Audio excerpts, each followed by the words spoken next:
Hello, my name is Ronica Arthur. I'm the founder of Origami Scribbles Writing Company. Today I'm going to go over my project management plan. We're going to go over the following points today in this presentation. I'm going to talk about some project objectives. I'm going to talk about the scope of the work. We're going to talk about cost estimates. We're going to go over the schedule, as well as potential risks and how we might resolve them as they arise. If anyone has any questions, please stop me at any time. Okay, so we're going to start with the project objectives. The first thing I could think of when I decided to create Origami Scribbles was to find an outlet that I can cultivate my creativity with while also creating a stream of income. So something that I am fascinated with and I continue to learn about is calligraphy. I also do illustrations and just have a general art background. So I think that with the following point, creating handmade, custom and timeless paper crafts such as wedding invitations, baby shower invitations, banners, and posters for all kinds of events would be a great way to utilize this gift that I have while still making money off of that. I also want to appeal to a diverse client base, and the way that I hope to do that is through social media.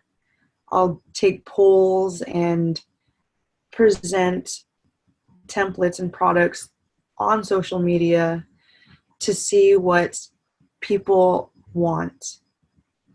I'm also going to utilize online marketing softwares or networks such as Etsy, and we'll go over that a lot more as we go on. So the scope of the work. First, we're going to talk about the product. So how do we create the product? How do we design paper crafts? What do we do? What separates me from another Etsy shop? Something that I've been doing is researching what type of templates people want. Though I don't want to follow trends, I just want to find like a great way to work with timeless pieces and create them as well. The first thing I need to do in creating the product is creating a budget to see how much I can spend on this endeavor. With that, I'd be able to purchase the materials, and from there, I can create those templates. So one of my goals is to create at least 3 templates so that starting off, my clients, prospective clients, etc., are able to see what my product is all about. And with that, I hope to reach people in my advertising and marketing, which is the next point, through social media, like I said. So setting up my own Instagram account for Origami Scribbles, as well as a Facebook, maybe even a YouTube channel, because I've invested in recording equipment, because watching videos or short clips of people illustrating and writing with beautiful calligraphy definitely sparks my interest. So I think that would appeal to the client base that I'm looking for. So one of the steps is to record myself, not necessarily my face or anything, but record myself illustrating these templates. And as soon as I have a whole bunch of templates, or the 3, I can post those onto the social media, as well as onto an Etsy account. So that goes into sales, right? So a few of the steps that I need to take with sales is creating the Etsy account, posting those templates to Etsy, and making sure that I maintain that account. Cost estimates are still to be determined, but as of right now, I'm primarily concerned with materials. So as you can see in the purchased materials right in here, I've allocated $50 to that section, or I anticipate paying that much, so thinking cardstock, envelopes, calligraphy pens, etc. I've set aside $50 for that as of right now, starting off. That may change. Again, this is a living document and a work in progress, most definitely. So this is my starting line. I also spoke about investing in recording gear so that I can appeal to those visual consumers.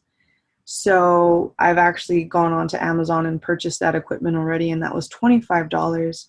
So my subtotal for cost estimates as of right now is $75. Again, that might change. It will change, especially as the business evolves. The schedule. So here are a few goals and milestones that I hope to achieve in the following months. So the first one, I definitely need to revise the budget as articulated in the previous slide. So revising the budget for supplies needed and making those purchases. I hope to get that done by March 16th of this year. I need to create at least 3 sample templates for wedding invitations and envelopes so that I could post those to social media. I hope to do that by the end of this month, which is March. I also need to do research on wedding invitation packages, because I think that there needs to be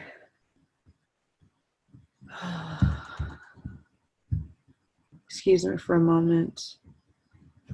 I need to determine whether or not I'm going to just provide invitations and envelopes, or am I going to actually write on the envelopes as well?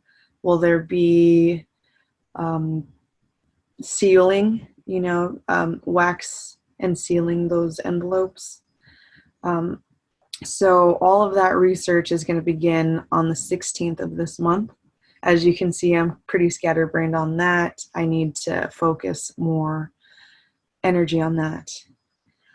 And lastly, my major goal for this endeavor is to sell at least 3 wedding invitation packages locally. So I'm stationed in the Central Valley of California. I hope to reach at least 3 clients, whether they decide to purchase 50 invitations or 200. I hope to get that goal reached by the middle of June. And the reason why I choose the middle of June is because that's right at the start of the peak season, or it's right at the peak of the wedding season. So in general, quote unquote, the wedding season begins in late spring. I'm kind of in that area now, trying to determine what people are looking for with their invitations. And again, that season peaks from June to September. Potential risks and strategies, or potential risks are as followed. So over or underestimating the time and budget required to create the product.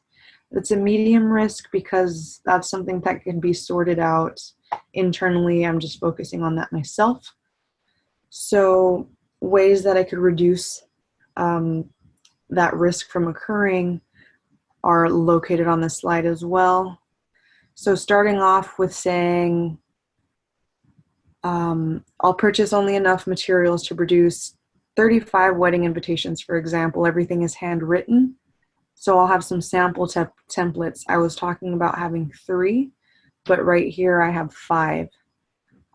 25 final drafts and 5 extras for errors, because that can most definitely happen with handwritten crafts. And with that, I can start there and say, okay, this is how much I need to produce 35 wedding invitations. So I'm going to start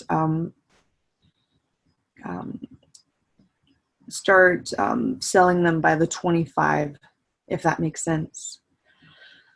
Another potential risk I have is my inexperience with business management. Given that this is my first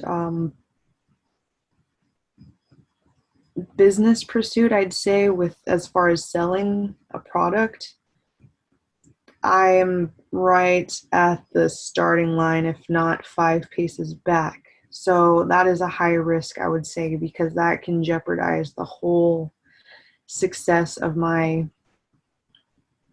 plan. Ways that I think that I can prepare for that risk is to seek guidance from other small business owners who are successful. Thankfully, I work under a woman who's had her business for over 33 years. Entirely different business, but business owner nonetheless.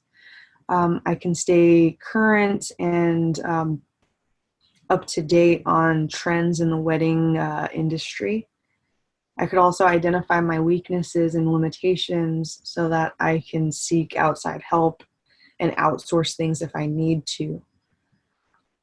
A major risk that I can foresee that I hope to avoid is making mistakes with sales transactions. So I'm dealing with strangers on the internet and they're hoping to receive the product that they have in mind. How can I ensure that there is no negative experience with that? I should have a strict terms and conditions thing, or I should have a good understanding of how sales transactions occur on Etsy. Another thing is an ethical one. So the second point I have in this third section, maintain a higher value of customer satisfaction over monies earned. So recognizing that, yes, this is a great endeavor and a great opportunity to gain side income, but also realizing that the ultimate purpose for doing this is because I want to be able to make somebody's day, make somebody's wedding day a success because they are just so in love with the product that I've provided them. Also tying into ethics, generating an ethical protocol in handling unsatisfactory customer orders and interactions. That's articulated in the HR portion of my actual project management plan. Other than that, risks and strategies are always going to happen. You know, risks, I guess the best way that I can prepare for them is to just stay on top of my things, stay on top of how I manage my business. Other than that, that's all I have for this presentation. Again, if you have any questions, please reach out to me. My email is arthurronica@gmail.com, ARTHERRONICA@gmail.com. Thank you for listening to my presentation, and I hope to hear back from you with feedback. Take care.